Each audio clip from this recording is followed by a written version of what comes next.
আপনার Facebook rich হঠাৎ কমে গেছে, পোস্ট করছেন তবু কেউ দেখছে না। হয়তো আপনি না জেনেই ফেসবুকের চোখে স্প্যামার হয়ে গেছেন। হ্যাঁ, আপনি ঠিকই শুনেছেন। 2025 সালে ফেসবুক তাদের অ্যালগোরিদমে বড় এক পরিবর্তন এনেছে। এখন থেকে স্প্যাম বা অপ্রাসঙ্গিক কন্টেন্টের বিরুদ্ধে খুবই কড়া ব্যবস্থা নিচ্ছে মেটা। কিভাবে? ধরুন আপনি একটা ছবি দিলেন আর ক্যাপশনে লিখলেন শেষ পর্যন্ত চোখে পানি চলে আসবে, অথচ কন্টেন্টে কোনো আবেগই নেই। এটাকে ফেসবুক এখন স্প্যাম হিসাবে ধরছে।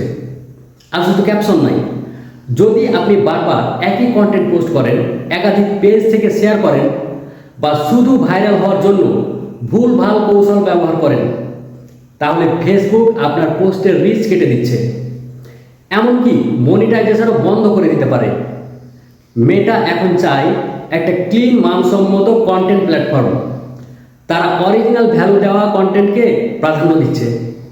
তাহলে কি করব? নিজের কন্টেন্ট নিজে বানান, কপি নয়। ক্যাপশন যেন ছবি বা ভিডিওর সাথে মিল থাকে। একই কন্টেন্ট বারবার শেয়ার করা থেকে বিরত থাকুন। কন্টেন্টে মানুষের উপকার হয় এমন কিছু বলুন।